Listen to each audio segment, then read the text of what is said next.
e nos marca, tá? Eu e a...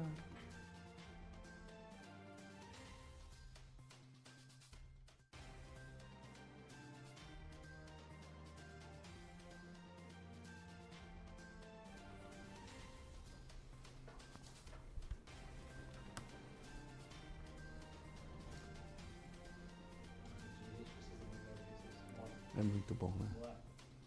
Oi, gente, bom dia. Hoje é segunda-feira, dia 5 de agosto. A gente começa o nosso Agora Goiás aqui pela TV Assembleia Legislativa, canal 3.2, com essas imagens ali do Morro do Mendanha. A gente já percebe ali, de acordo com aquela fumaça, provavelmente deve ser mais um incêndio, mais uma queimada. E eu quero chamar a atenção porque até agora, início do mês de agosto, infelizmente, o número de queimadas e de incêndios registrados aqui no estado já supera o mesmo período do ano passado. Isso é muito difícil e só de pensar que esses números normalmente crescem de forma muito maior agora no mês de agosto e setembro e também no início de outubro, é bom a gente ter consciência. Então você que gosta de colocar fogo em lote baldio, preste atenção, além de você prejudicar o meio ambiente, isso é crime e pode dar cadeia. Mas o que a gente quer é que você não faça queimadas por aí, tá bom?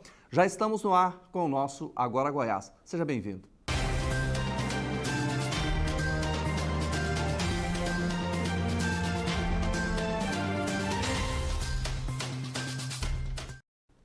Gente, a obra de revitalização da Avenida Castelo Branco foi retomada depois de um longo tempo de paralisação. Nós vamos saber mais detalhes agora na reportagem da Jaque Moura.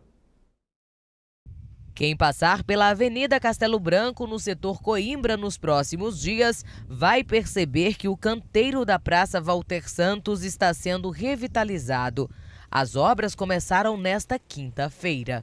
As obras estavam paradas há quase um ano e só foram retomadas após uma rescisão contratual com a empresa que havia ganhado o processo licitatório anterior. O serviço será dividido em 2 etapas e, por enquanto, não haverá transtorno nem para os motoristas e nem para os pedestres. Nesse momento, a gente optou por iniciar nas praças para gerar o mínimo de impacto ao trânsito da cidade e aos usuários. Mas no canteiro central, a gente vai ter um certo estrangulamento de pista em alguns momentos, tendo em vista que a gente vai ter que movimentar máquinas no canteiro central. Mas nada que vá criar um estrangulamento drástico. A gente tem já a experiência da primeira etapa que a gente fez uma intervenção mínima que não afetou tanto o trânsito na Castelo Branco. Quem passou pela avenida ficou satisfeito de ver as obras sendo retomadas. A cidade precisa de melhorias, né? Porque tem várias pessoas que frequentam essa região, né? Crianças também que vêm para brincar, para usufruir da praça, né? Tem que estar retomando mesmo, para ter uma qualidade de vida melhor para o pessoal. Muito bom. O projeto faz parte do cronograma de obras desenvolvido pela Prefeitura de Goiânia. Nesta primeira etapa, os serviços serão executados nas praças e canteiros da região. Revitalização da Praça Walter Santos, Ciro Lisita e Dom Prudêncio. Essa primeira etapa. A segunda etapa vai ser a recomposição do canteiro central, com a extirpação das espécies que já estão plantadas e o replantio de novas com piso drenante.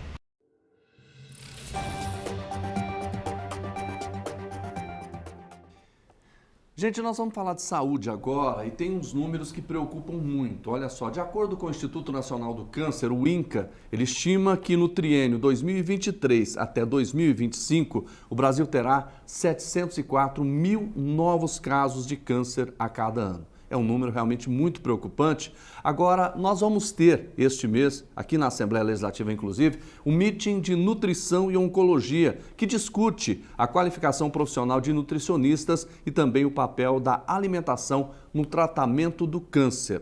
Para falar mais sobre isso, nós estamos recebendo aqui uma pessoa que é especialista em nutrição oncológica, a Marcela de Paula. Tudo bem, Marcela? Seja bem-vinda. Obrigada pelo convite. Pois eu estou vendo esses números aqui preocupantes, hein?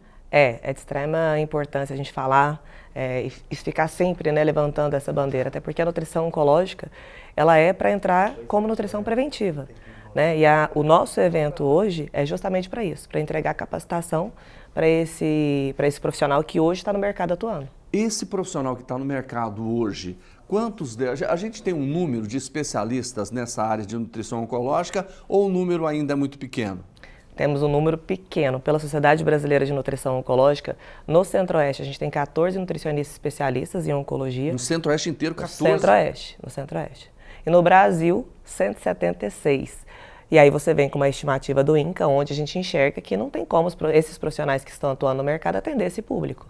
Pois é, isso que a gente fica preocupado. Você falou aí na alimentação preventiva. Sim. Né? Mas só que quando a pessoa vai, ela faz, ela descobre que está com câncer, aí já vem, na verdade, a restrição. E além da restrição, o paciente tem muito medo, né, de se alimentar. Até por conta, eu sempre falo que quanto mais conteúdo, mais informação a gente tem disponível na rede social, pior é a informação, porque ela chega distorcida. E a nutrição ela veio para nutrir o paciente. Sim. E não para desnutrir. E os profissionais hoje que a gente tem no mercado, a todo custo, querem engajamento, querem sucesso na profissão. Então, qualquer ideia, pegar esse paciente, emagrecer ele rápido, fazer uma dieta restritiva, porque aí sim eu consigo mostrar para todo mundo que eu consegui emagrecer aquele paciente. E a nutrição, ela nunca veio para isso. A nutrição é uma ciência muito nova e ela veio para nutrir esse paciente. O paciente com câncer, tanto a célula cancerígena quanto as células boas, elas são nutridas por alimentos. Então a ideia é, durante o tratamento, a gente entregar uma nutrição para minimizar os sintomas e os efeitos colaterais do tratamento. Pois é, e com essa restrição que hoje a maior parte vive, qual é o resultado a curto e a médio prazo? Com a alimentação restritiva, lá na frente a gente começa a colher alguns problemas, né, como Alzheimer, aumento de pacientes com Alzheimer, Parkinson, até porque a gente tem, eu sempre gosto de falar, dar exemplo do Parkinson, a gente tem a bainha cerebral que é composta de gordura. Quanto mais a dieta é restritiva e reduzindo a gordura, maior a chance de desenvolver um Parkinson, por exemplo. E a população hoje, né, quando a gente procura um emagrecimento, uma nutricionista, a ideia é emagrecer rápido. Sim. Né? O paciente ele não espera por 6 meses a 1 ano uma reeducação alimentar. Então, assim, os prejuízos estão aparecendo. As pessoas estão ficando mais doentes, né? A verdade é essa. E a pandemia veio para mostrar isso para a gente. Né? E quando a gente trata do paciente que tem câncer, essa restrição? Ela é extremamente prejudicial. A restrição ela se faz necessária para o paciente oncológico Sim. quando a gente tem os sintomas, os efeitos colaterais, que a gente fala que é a interação droga-nutriente. Aí eu preciso restringir, por exemplo, paciente com câncer de cabeça e pescoço, fazendo radioterapia, quimioterapia, ele vai ter muita dificuldade para engolir o alimento, então ele vai ter muita mucosite, que é uma ferida muito parecida com aftas. Aí restrição alimentar, nesse caso, entra como, Marcela, então é interessante tirar as frutas cítricas, tudo que é estimulante, tudo que tem cafeína, para não machucar mais a mucosa. Aí a alimentação restritiva, ela entra para isso, para a gente prevenir, para fazer com que esse paciente aguente até o final do tratamento. Eu tenho outro número aqui, mulheres, a maior incidência ainda é o câncer de mama. Projeção, 73.610 casos por ano. E no caso do homem, câncer de próstata, mais ou menos na mesma proporção, mais de 71 mil casos. Nesse sentido, esses dois problemas, esses dois tipos de câncer, como é que seria, por exemplo, o ideal para que ele pudesse ter uma alimentação preventiva e que pudesse ajudá-lo no combate a essas doenças? Quando você já está em tratamento, como eu falei, a gente faz uma dieta mais individualizada, mas a família já sabe que a mãe está com câncer, por exemplo, câncer de mama. Essa família, as filhas principalmente, precisam fazer uns exames a cada 6 meses para poder avaliar. E a alimentação preventiva a gente vai retirando embutidos, enlatados, tudo que tem nitrito, nitrato, aumenta o risco de células cancerígenas. Por isso que falam, então a salsicha é o pior alimento. Não é que ela seja o pior alimento, mas ela tem nitrito, que aumenta o risco de câncer. Então, essa junção dessa alimentação com qualidade de vida, com vida social, falta de atividade física, isso vem aumentando o número de pacientes com câncer. Hoje, a gente sabe que a população procura muito fazer atividade física, procura uma nutricionista, mas se eu te falar que é apenas 20% da população que procura ter qualidade de vida, para um mundo já totalmente cheio de conteúdo, onde tem vários profissionais no mercado, ainda é um número muito baixo. As pessoas hoje procuram mais medicação do que alimentação. Vamos falar do meeting? Vamos. Quem quiser participar, como é que faz? O evento acontece dia 24 e 25 de agosto aqui na Assembleia Legislativa. A gente está já no 3º ano, 3ª edição do evento. Evento só para profissionais da área da saúde. A gente tem toda a equipe multidisciplinar na grade. E a gente tem um link e o Instagram para você fazer a inscrição, que o Instagram é @meetingnutrioncológica. Então acessa, lá vai ter o link na bio, só acessar para você fazer a sua inscrição. Meeting Nutri Oncológica. Oncológica. É. Esse é o Instagram. Esse é o Instagram. A pessoa faz a inscrição, tem que pagar alguma coisa? Tem uma taxa, tem um custo para poder participar, são 2 dias de evento, a gente traz profissionais de fora, a gente traz oncologistas, nutricionistas especialistas em oncologia, psicóloga para fazer o trabalho também de toda a parte paliativa, para ensinar esses profissionais. E esse ano a gente tem também uma pessoa que eu acho de extrema importância, que é o João Saci. O João Saci é um paciente que teve 5 tipos de câncer, e ele fala, né, que ele foi movido à fé e amputou a perna com 17 anos. Ele vem para contar essa história. O João Saci é enorme. Ele chegou a pesar 57 quilos durante o tratamento oncológico. E lá ele relata, no livro dele, inclusive, ele relata que ele chegou a emagrecer dessa forma, nessa proporção, porque não tinha profissionais. Ele tinha 17 anos, hoje ele tem mais de 30 anos, e na época não tinha profissional para atender ele. Então ele teve desnutrição, teve risco de infecção, passou por várias cirurgias, sem nenhum apoio de equipe multiprofissional. Mas hoje ele tem? Hoje ele tem. E o que mudou daquela época? 17 anos, você falou? Ele tinha 17 anos, 17 né? anos. Hoje ele está com quantos? Acho mais de 30, uns 35, 30. O que mudou na vida dele em relação a essa alimentação que foi alterada? Hoje ele é atleta. O João Saci não tem uma perna, ele é atleta. Ele foi o único que sem perna subiu o Everest. Então, assim, ele não tem uma parte do pulmão, porque também teve que retirar por conta do câncer. E é um atleta, você olhar para ele e falar... Vencedor, né? Exatamente. Eu falo que ele foi movido à fé. E aí a gente tem ele, e eu fiz questão de trazer o João Saci, porque como vão ser profissionais que vão estar ali assistindo, o João Saci mostrar e explicar o quanto foi difícil para ele, quando não tem um profissional capacitado e qualificado para atender esse público. Pois é impressionante, você está contando a história dele aí, eu fico imaginando porque... Ele é um caso excepcional, vamos dizer assim. Sim, com toda certeza. Agora, no dia a dia, a gente percebe tantas mulheres, tantos homens com câncer, né? Porque quando você já tem o câncer, já parece que o mundo desaba, né? O emocional. Por isso é necessária a psicóloga junto. Por isso que eu fiz questão, em todos os anos, a gente tem a psicóloga Jaqueline Amaral, que ela é especialista em nutrição oncológica, e ela sempre vem batendo nessa tecla, né? Que um profissional não trabalha sozinho. E o luto do paciente começa quando ele recebe o diagnóstico. E aí começa a trabalhar junto com a alimentação preventiva, com a psicóloga, com a equipe de fisioterapia, toda a equipe junto, a gente consegue fazer com que esse paciente entenda que é um processo e que vai passar. Mas a ideia da nutrição é maior, é evitar risco de infecção, evitar a internação, porque aí sim a gente minimiza a mortalidade. O que você espera de participantes nesse evento? A gente espera 700 pessoas participando do evento, além de toda a equipe, todos os profissionais que estão na grade. Até para a gente aumentar esse número, né? 14 especialistas no Centro-Oeste inteiro, né? Sabe o que eu sempre falo? No início foi muito difícil trazer esse evento para Goiânia, fazer esse evento. Sim. Porque quando eu chegava com esse nome, que é pesado, nutrição e oncologia, as pessoas falavam assim, não, mas eu não quero essa área. E aí eu sempre falava assim, mas você conhece alguém, aqui, todo mundo que está aqui, você conhece alguém que já teve câncer? Que já passou pelo câncer, já lutou? Não precisa ser pai, mãe e irmãos. Todo mundo conhece. Todo mundo conhece alguém, né? Todo mundo conhece. E cadê os profissionais para atender esse paciente? Exatamente. Né? Pelo menos para dar o primeiro passo, para poder ensinar o básico para esse paciente. Eu falo também muito na minha rede social que o básico precisa ser dito. E esse paciente oncológico, ele se sente muito perdido nessa hora. Todo mundo que tem câncer fala, não pode comer açúcar, não pode comer farinha branca em hipótese alguma, porque o açúcar alimenta o câncer. Pode. Durante o tratamento oncológico não é restritivo, porque aí não entra nutrição preventiva no paciente oncológico, ele já está em tratamento. Para você que está na prevenção, sim, deve-se evitar. Mas essa visão e esse conteúdo que soltou, que a célula cancerígena se alimenta de açúcar, é distorcida, porque a célula cancerígena ela faz mutação e ela é adaptável ao meio. Então, se eu tiro o açúcar, ela consome a proteína. Se eu tiro a proteína, ela consome gordura. E assim ela vai consumindo o paciente. Por isso o paciente chega num processo de desnutrição, de emagrecimento severo. Por isso. Olha que interessante. Então, Marcela de Paula, especialista em nutrição oncológica, quero que você refaz o pedido assim. Vamos fala pedido, porque na verdade é um apelo. Né, para que as pessoas possam participar em nome da vida, para chamar para o meeting. Olha, convido todos vocês, primeiro já agradeço o espaço de estar falando nesse evento aqui, que para mim é de extrema importância. Já sou nutricionista há 16 anos, estou no mercado e lutando há 16 anos para tentar trazer esses profissionais para poder ensinar um pouco. Então, convido vocês que são profissionais a participar dia 24 e 25 de agosto aqui em Goiânia. Evento 100% presencial aqui na Assembleia Legislativa para entregar um pouco de capacitação e ensinar esse público que está aí a se alimentar melhor e a evitar o risco de mortalidade, que é o principal.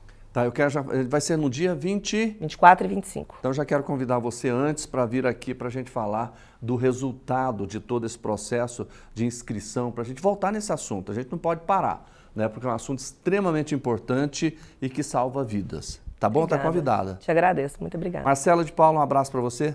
Obrigada. Um abraço. Vamos continuar o nosso programa.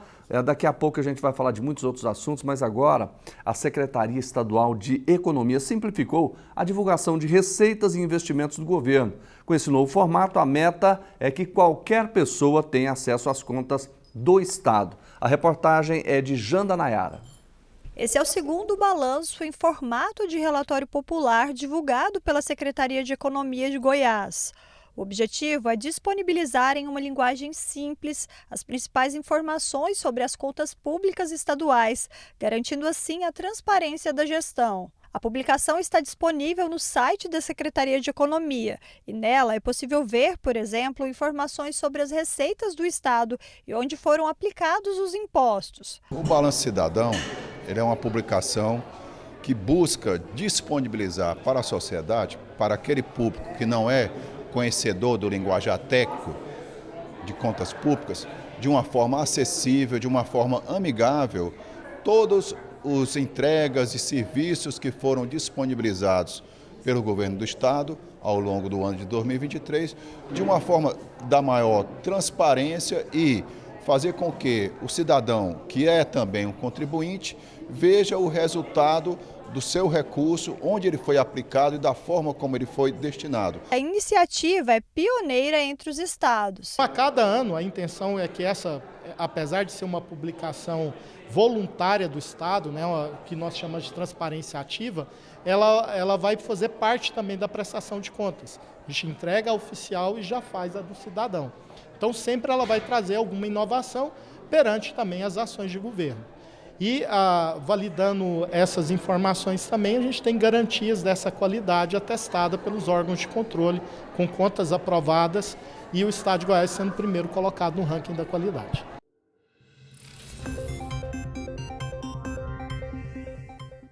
Olha, a gente continua nessa linha, falando de economia. Nós estamos recebendo aqui com muito prazer o Fred Bechara, que é economista especialista em contas públicas. Fred, está tudo bem com você? Tudo bem, prazer enorme estar aqui com você. Seja bem-vindo. Obrigado.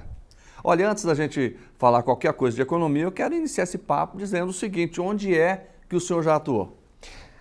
Bem, eu já trabalhei... Vou fazer um histórico aqui. Em 54 municípios, já trabalhei em 2 governos de estado, Certo. Cefaz Rio de Janeiro, Cefaz Goiás, que é a Secretaria da Economia, né? Já atuei com o professor Henrique Meirelles também, e agora estou como assessor parlamentar do deputado Jamil Calife, Economia e Finanças. Hoje o senhor está aqui na Assembleia. Estou aqui.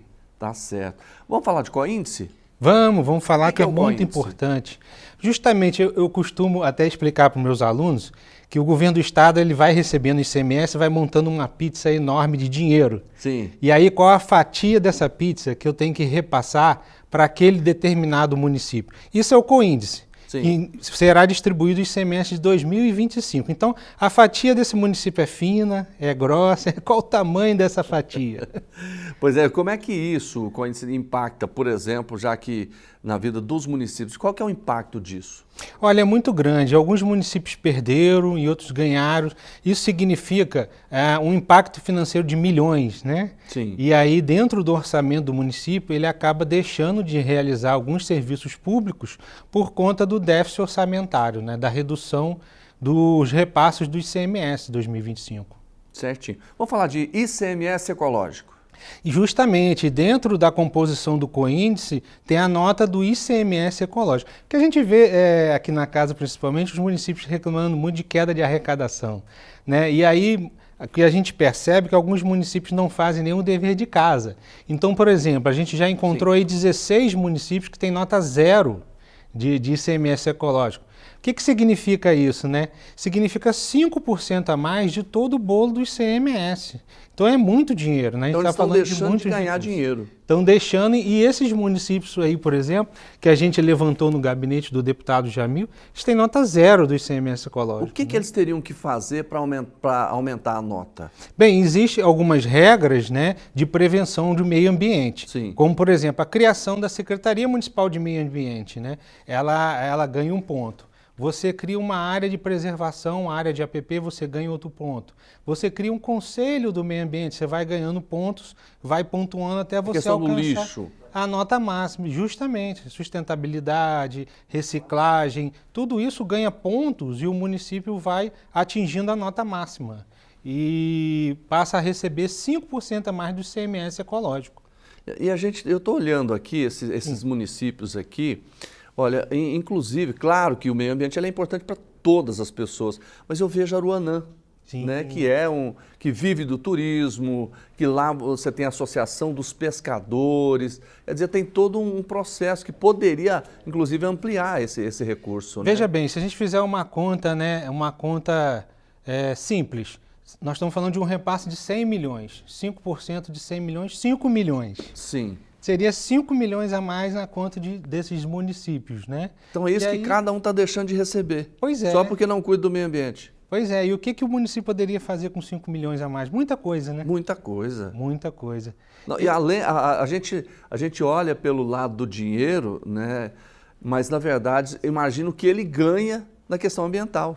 Justamente. Ganha todo mundo, né? Ganha a população, né? Ganha os veranistas, né? Ganha todo mundo. Ganha todo mundo. O senhor preparou uma relação desses 30 maiores? Sim, eu também selecionei alguns municípios aqui da região do sul de Goiás, como Catalão, por exemplo, é um dos principais, né, municípios do estado de Goiás, que teve uma queda de 9,93%, o que vai impactar em 17 milhões a menos para o ano que vem, né? Alguns municípios como Bela Vista de Goiás também tiveram queda de 2,38%. Né? A própria Goiânia teve 19%, né, de queda. Sim, Pameri também teve uma queda muito grande.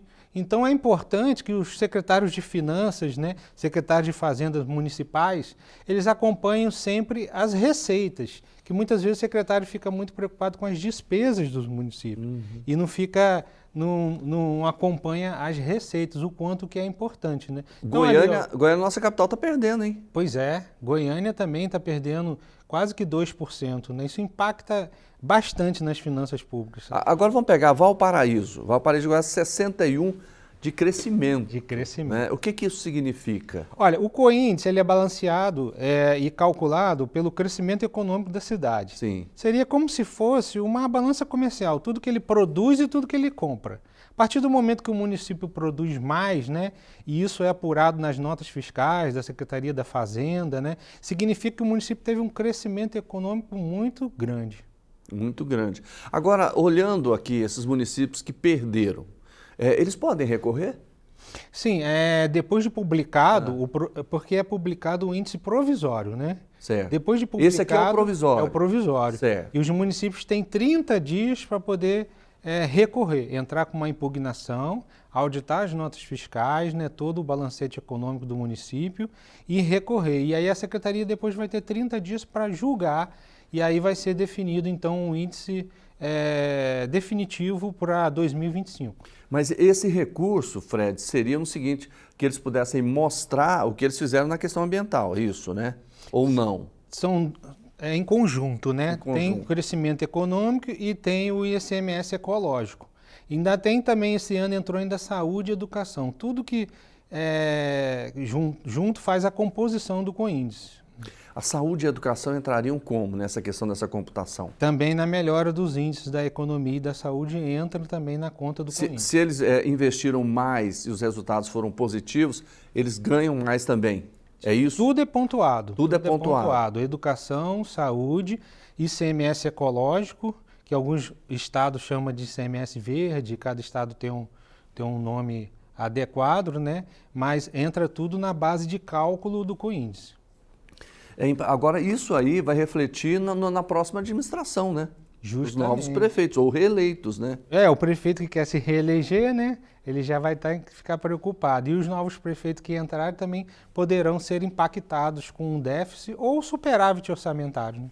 Ô Fred, é interessante que a gente olha, né, que investir em educação, saúde e meio ambiente dá dinheiro. Pois é, né? Pois é. É isso que é interessante. O município recebe mais por isso, né? Justamente, o quanto que é a preocupação, né, da legislação. Não é gasto, é investimento. E da Assembleia Legislativa quando são redigidas as leis, né? É isso que eu queria falar com você. Essa lei do Coíndice, ela foi feita pelos deputados? Consta na Constituição Estadual de Goiás, né, que até o mês de junho a Secretaria da Economia tem que divulgar o índice provisório, né? E a elaboração foi feita aqui na casa. Ou seja, uma lei parlamentar, isso é muito importante, né? Agora nós estamos aqui, o senhor falou em Jataí, o senhor falou, o que é o exemplo de Jataí? Vamos até olhar aqui, Jataí está aqui... Não está. Vamos lá. Tá aqui. Um exemplo de Jataí é que houve um decréscimo do índice, né? De 2,9 caiu para 2,4, e a previsão desse ano deles receber é 175 milhões, o que significa que ano que vem, em 2025, eles vão receber a menos, 146 milhões, e o impacto vai ser de R$ 28.311.983,79. Isso no ano de 2025? Isso, ao longo do ano. Isso dá mais de 2 milhões por mês. Pois é muito dinheiro. Né? É muito dinheiro, se tratando de um município que precisa, né, como Jataí, na região sudoeste do estado. Então, se ele não recorrer e não ganhar nada, ele vai perder 28 milhões. Isso, a gente faz esse trabalho aqui no gabinete, né? A gente criou, junto com o deputado, um programa de apoio aos municípios em economia e finanças, com foco em arrecadação e aumento de arrecadação própria. E aí a gente cria essa cartilha e a gente vai em todos os municípios, eu viajo uma vez por semana, indo nesses prefeitos e informando eles, né, se aumentou, se caiu, o que eles têm que fazer. Então essa cartilha, ela explica o que é o Coíndice, como que eu faço para impugnar, quais são os documentos que eu tenho que apresentar, qual o impacto financeiro que eu vou ter, e o deputado Jamil teve essa preocupação de informar os municípios. Quando o senhor chega no município em que ele teve uma redução, né, qual é a justificativa? Ou eles sabiam disso, realmente foi um erro? O que eles falam para vocês? Olha, é uma informação muito técnica, né, muito específica. E muitas vezes no dia a dia do município, o secretário de Finanças não tem, né, muito tempo para se atentar a informações muito técnicas. Então o nosso gabinete trabalha nesse sentido, né, levando estudos e levantamentos para a tomada de decisão dos secretários e dos prefeitos. Tá certo, olha que legal, uma aula aqui para a gente, muita coisa que eu não sabia, estou começando a aprender. O senhor pode voltar mais vezes aqui. Obrigado. Vamos combinar? Vamos sim, eu costumo dizer nas minhas aulas, nas minhas apresentações, uma frase, inclusive, da Lionel Robbins, 1932, sobre a teoria da escassez, né? Os desejos são infinitos e os recursos são escassos, né? Então, os prefeitos, eles querem fazer tanta coisa, a gente quer fazer tanta coisa, mas os recursos são limitados. Então, os desejos são infinitos e os recursos são escassos. Aproveite para ganhar mais, né? Fred Bechara, muito obrigado pela participação do senhor com a gente aqui no Agora Goiás, aqui da TV Assembleia Legislativa. Prazer. Um abraço. Boa semana. Obrigado para todos nós. Tá certo. Vamos continuando, daqui a pouco tem esportes, hein? Aliás, os times goianos fizeram feio, né? Goiás, Atlético, inclusive com técnicos demitidos, tá bom? Mas vamos falar agora de outras informações. O Brasil está hoje em 9º lugar entre os países com mais problemas para preencher vagas de empregos. Um dos motivos é a falta de qualificação dos profissionais. E para auxiliar os goianos a ingressar no mercado de trabalho, o Senac Goiás está oferecendo diversos cursos de formação. Veja mais detalhes na nossa reportagem. O índice de escassez de talentos superou a média global, atingindo 81%. A gerente de diretrizes educacionais do Senac, Luciana Carniello, acredita que as condições atuais do mercado ajudam a explicar essa realidade. Às vezes o profissional ele já está formado, está graduado, já tem uma certificação profissional, mas precisa de atualizações. Para isso, o Senac oferece os cursos de aperfeiçoamento, cursos de qualificação, e a inteligência artificial tem sido o mote das nossas atualizações curriculares. A necessidade de se qualificar levou a Vitória Valentina, de 15 anos de idade, a procurar um curso de 72 horas de informática básica.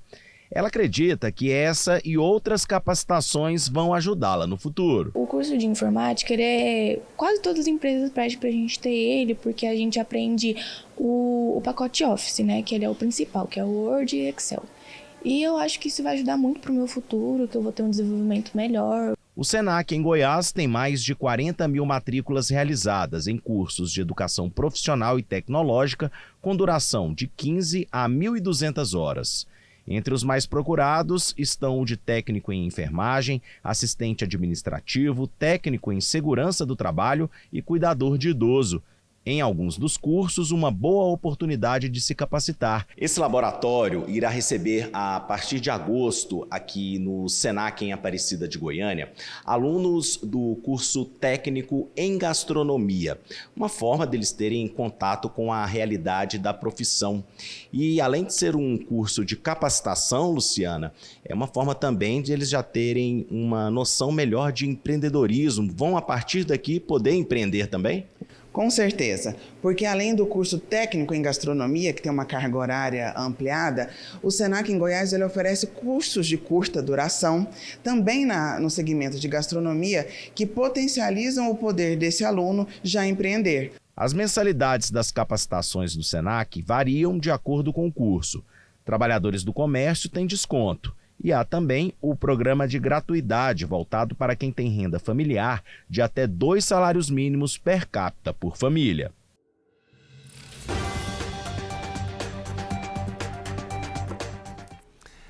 Gente, só a gente vai falar de futebol agora, mas esse é um final de semana para a gente apagar do calendário esportivo goiano, não é isso? Quem vai falar sobre isso tudo é o Hugo Duarte, nosso comentarista esportivo, que já está aqui prontinho. Bom dia, meu amigo. Bom dia, Jordevar. Bom dia a você que está sempre na audiência aí desse maravilhoso programa. Tá. É o seguinte, Goiás perdeu, o Atlético perdeu, o Atlético perdeu de goleada. Vamos fazer assim, vamos começar com o Atlético, que foi ontem, né?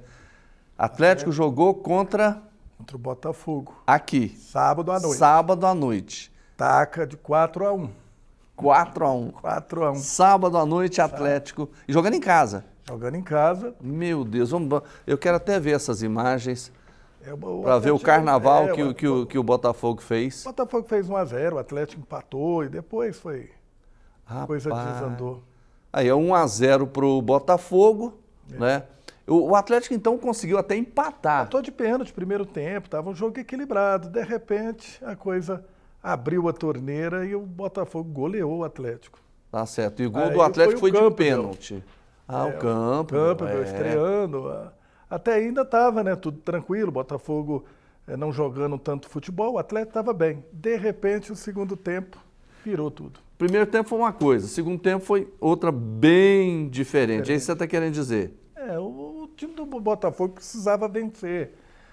Quem está brigando pelo título não pode perder ponto para time que está na zona de rebaixamento ou lanterna do campeonato. Foi o que o Botafogo fez, foi superior ao Atlético. E o Atlético, para mim, já foi, né, Jorge? Difícil demais. Teve muito pênalti nesse jogo, hein? Teve pênalti. Isso aí foi resolvido nas penalidades, né? Para o Botafogo, o gol do Atlético de pênalti. E o Atlético contratou o Humberto Louser, que já teve... Demitiu o Wagner Mancini? Já estava demitido, o Wagner estava ali. Não tem como, né? Não tem como você... Não ganhou nenhuma. Não, eu costumo dizer, quando eu falo aqui, você vai lembrar que treinador ele é apenas 20% de um time. Se você não tem bons jogadores, não tem treinador que dá conta. Você conhece do riscado, sabe muito bem. Com essa vitória, o Botafogo assumiu a liderança, né? Tem um jogo a mais, passou a ter 43 pontos, 43, o Botafogo, líder. Tinha perdido a liderança para o Flamengo, o Botafogo tinha perdido de 3-0 para o Cruzeiro e agora, com a derrota do Flamengo, o empate do Palmeiras, o Botafogo agora é líder absoluto. O Flamengo tem um jogo a menos, mas para ele assumir a liderança, se ele ganhar, ele vai para 43. Só que ele tem um gol a menos do que o Botafogo. Ele teria que ganhar com 2 gols de diferença, né? Tem que ganhar, golear praticamente 2-0, 3-0. Alguma coisa assim. Mas essa briga vai até o final, viu, Jorge? Vai, né? Não vai distanciar nem o Botafogo, nem o Flamengo, o Palmeiras querendo recuperar. Agora, olha a situação. Quando você fala que o Atlético caiu, os números mostram claramente. O Atlético é o lanterna da competição, com 12 pontos, 21 jogos. O Cuiabá é o vice-lanterna, 19º, tem 17 pontos, só que tem 2 jogos a menos. Né? O Corinthians está na zona de rebaixamento com 20 pontos. Tá? Já tem 21 partidas. Só que ele abre 8 pontos em relação ao Atlético. Ele e o Fluminense. Não, o Atlético já caiu. Não adianta a gente vender ilusão para o torcedor. Tchau. Não, já foi. Não tem. Você, há umas 2 semanas aqui, eu te disse que um time, para se manter, ele precisava de ter 12 vitórias. O Atlético só tem 2, certo? Um time que faltam 18 jogos. Para cair, precisa de 16 derrotas, ele cai automaticamente. O Atlético, se eu não me engano, já tem quantas derrotas? Já tem 12? 13. 13. Falta... 2 vitórias, 6 empates, 13 derrotas. Falta quantos jogos ainda? 18. 18. Aliás, será que ele perde 3? Aliás, 17. 17. Será que os 17 ele perde pelo menos 3? Ou vai ganhar as 17? Não, do jeito que vai perder tudo. Pois é, ele perdendo 3, 16 derrotas, o time já é praticamente rebaixado no campeonato com 16 derrotas. O Atlético tem 13. Agora, é futebol. Pode acontecer, olha, eu já vi acontecer, certo? Mas eu como, vamos dizer, comentarista ou analista, vamos dizer assim, não tem como no futebol tanta mudança também. Para mim, o Atlético... Vamos inclusive ver as partidas que o Atlético tem na sequência. Próximo jogo, São Paulo. São Paulo lá. Domingo às 16 horas, lá no Morumbi. Depois ele pega o Internacional aqui. Depois ele pega o Juventude aqui e o Cruzeiro lá. Todos os jogos agora para o Atlético são difíceis, não tem jogos fáceis. A coisa se torna mais ou menos quando você está bem na tabela, as coisas acontecem. São Paulo. Você está mal. Aqui, ó. São Paulo, Internacional, Juventude e Cruzeiro. Gente. É São muita Paulo taca. É muita taca. Que é isso? Mas o Adson já está fazendo a reformulação, trouxe o Loser para manter a equipe, escolher os jogadores, já pensando o ano que vem no Campeonato Goiano e na Série B, né? Mas eu acho que o Loser não vai ficar o Goiano e a Série B não dá conta também não. Você acha que ele trouxe para ele terminar o campeonato independente do resultado? Quando o Atlético esteve na Série A, o ano passado, o ano retrasado, o ano passado ele estava na B, o Adson sempre deixava o seu interino treinar a equipe e ia bem. Eu não entendi, sinceramente, essa contratação do Humberto Loser, porque não é um treinador qualificado, vamos dizer assim, sem demérito algum a ele, mas o Atlético hoje... Ele já esteve no Atlético, já esteve no Vila. Não foi bem, deu, né? Não é um treinador assim para... Inclusive, ele saiu ontem da Chapecoense, a Chapecoense está na zona de rebaixamento. Então, o torcedor, com certeza, do Atlético vai fazer esse questionamento. Não é porque estava na zona de rebaixamento que não seja bom treinador, mas eu acho que o Atlético precisava de outros nomes. Agora, além do Wagner Mancini, que foi demitido, teve mais demissões. O Goiás demitiu Márcio Zanardi depois da última derrota. Inclusive, vamos já colocando aqui a situação do Goiás. O Goiás jogou com o Novo Horizontino. Perdeu, né? 2-1, já era esperado. Novo Horizontino vice-líder com 33 pontos. Isso aí já é o primeiro gol. O primeiro gol do Novo Horizontino. O Goiás já foi, o Zanardi já viajou lá para Novo Horizonte, sabendo que se perdesse, nós tínhamos dito aqui, se perdesse, não ficaria. Aí foi o que aconteceu. O Novo Horizontino fez 2-0, né? Lá ali no começo, só te lembrando, gol foi Anderson Moreira é a bola da vez, veio para assumir o Goiás. Ah, é? Eu não conheço. Treinou o Goiás já, Anderson Moreira. Treinou o Goiás, treinou o Ceará. É um treinador que é bom treinador, eu gosto dele. E o Goiás aí, gol bonito, hein? Aos 24 do segundo tempo, né? Ainda teve chance, mas o Novo Horizontino segurou a vitória. O Rodrigues? Isso aí agora complica um pouco a situação do Goiás. Vamos ver a classificação do Goiás?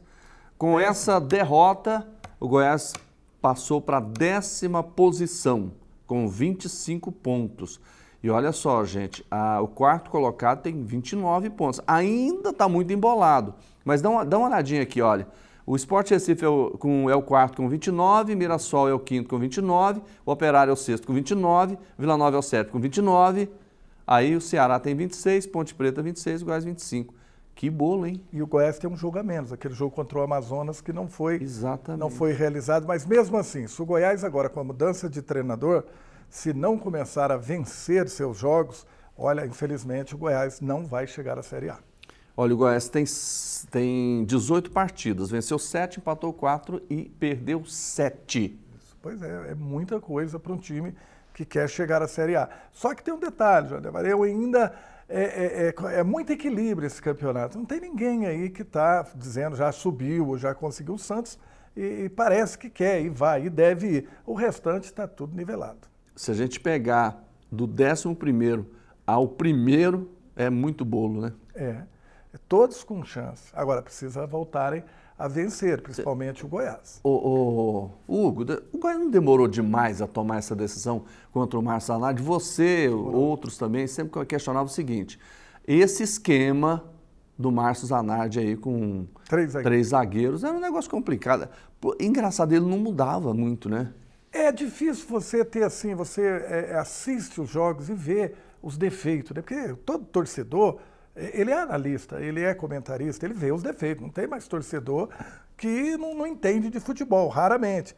E o Márcio persistiu num esquema que atrapalhou. Para mim, esse esquema do Goiás não era o esquema que deveria ter sido usado. E isso aí ele morreu abraçado. Tanto é que foi demitido, com certeza, o treinador que chegar não vai jogar nesse esquema de 3 zagueiros. Não vai.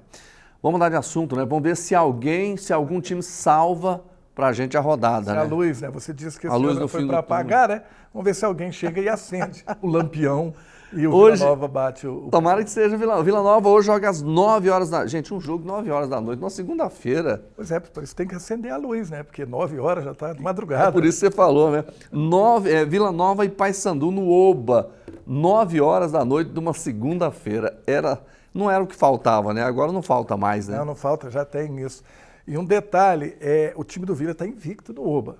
O time do Vila é um bom time, veio no último confronto, não foi um resultado que era esperado, mas o Vila Nova é favorito hoje. O Vila Nova tem tudo para vencer. E se o Vila vencer e depois vencer o Guarani, que começa a abertura do segundo turno, o Guarani é lanterna, não pode nem pensar em perder ponto para a lanterna de campeonato, o Vila dá um salto muito grande. Se você somar o Vila Nova agora com a vitória hoje e vencendo o Guarani, são 6 pontos já, o Vila já chega lá no G4.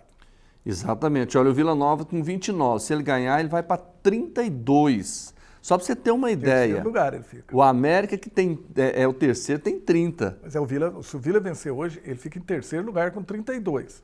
Bragantino 33 e Santos exatamente, 34. Porque o América já tem o mesmo número de partidas. O problema é Sport Recife tem 2 jogos a menos, o Mirassol tem um jogo a menos e o Operário tem um jogo a menos. Mas aí está na mesma sequência do Vila Nova. O Vila fazendo a parte dele, eles vão perder. O Vila fazendo a parte dele, acabou. Se ele bater hoje, entrar lá e bater o Guarani, ele não sai de lá. Não, você tem uma frase muito curiosa e muito interessante. Ó.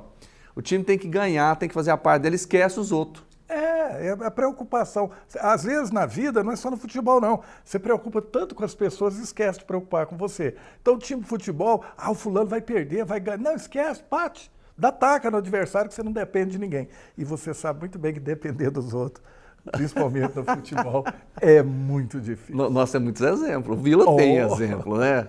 Aí eu não quero mais chamar o Vila de Kinder Ovo, porque hoje é dia. Que a hora que você acha que, né, tá vendo as contas aqui, bateu o Paysandu, bateu o Guarani, tá lá. Aí é que é o problema. Agora tem um detalhe, né? Bater o Paysandu não é só 3 pontos, né? Bater o Paysandu é tentar apagar uma imagem ruim do passado. Aquela imagem não vai apagar nunca. É isso que eu costumo dizer. Do 10-0. Já foi, apanhou, não tem como você apagar. É igual o 7-1 do Brasil. Acabou, não vai apagar. Se o Brasil pegar a Alemanha hoje e ganhar 10-0, não apagou o 7-1 da Copa do Mundo. Não apaga nada.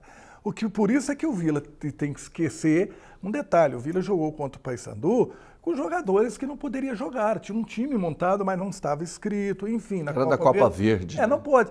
Então é outra coisa, é outra competição. Agora é o Campeonato Brasileiro, o Vila está fazendo um jogo para estar no G4, para não fugir. Então esquece aquele 10-0, 6-0, 4-0 e ganha hoje de 6-0, tá bom demais. Não, é interessante a gente citar, porque hoje, se a gente olhar os times goianos, que a gente gosta do futebol goiano, a gente analisa o futebol goiano, né? O Atlético já está na segunda divisão, infelizmente, né? Na minha opinião. Não, tá. Virtualmente está. Que matematicamente, né, é um negócio horroroso. Vamos deixar isso para lá. Agora o Goiás, que sempre teve uma participação boa na Série A, sempre foi um time realmente de linha de frente, está mostrando um outro lado agora. Tem tempo, tem jeito, né? Isso a gente vai falar. Agora o Vila não.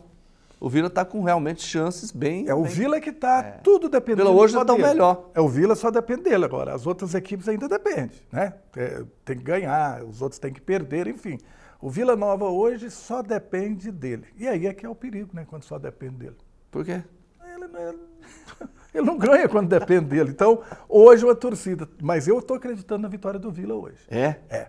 9 horas da noite no Oba, Vila e Paysandu. Verdade. Quando é que esse povo vai botar na cabeça? O trabalhador, numa segunda-feira... O problema chama a TV, né? O jogo da TV. Jogo da TV.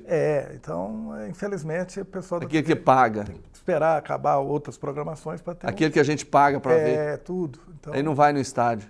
Não vai. Já não está indo. O futebol já não está tão bom, né? Ainda coloca esse horário. Gente. Ou daqui a pouquinho vai ter o quê? O Alego Esportes. Hoje com Daniela Mello, Túlio Isaac, Lucas Nogueira e esse aqui que vos fala, Hugo Duarte. Tá certo. Time de primeira, time titular, sem desconforto muscular.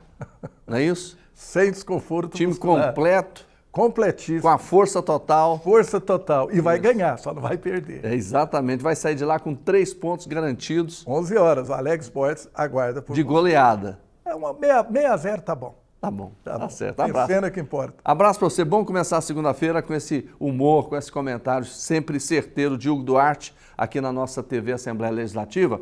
Vamos fazer o seguinte, olha, por iniciativa do deputado Adailton, Coronel Adailton, a Assembleia Legislativa do Estado de Goiás realizou várias homenagens e reconhecimentos aos policiais militares de todo o estado.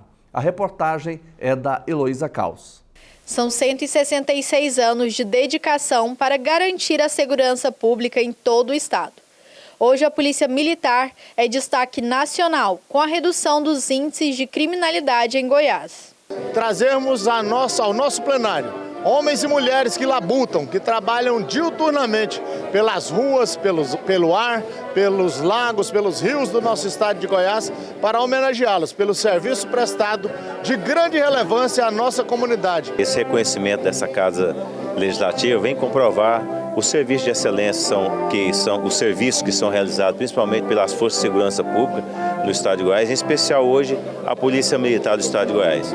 Por isso, uma noite de homenagens reuniu mais de 90 policiais militares que foram condecorados com diplomas de medalhas e certificados do mérito legislativo. As honrarias representam o reconhecimento do parlamento goiano aos servidores da segurança no estado. Hoje receber essa homenagem, para mim, ela se faz justa à Polícia Militar pelos avanços que nós temos alcançado aí nos índices de criminalidade, de redução.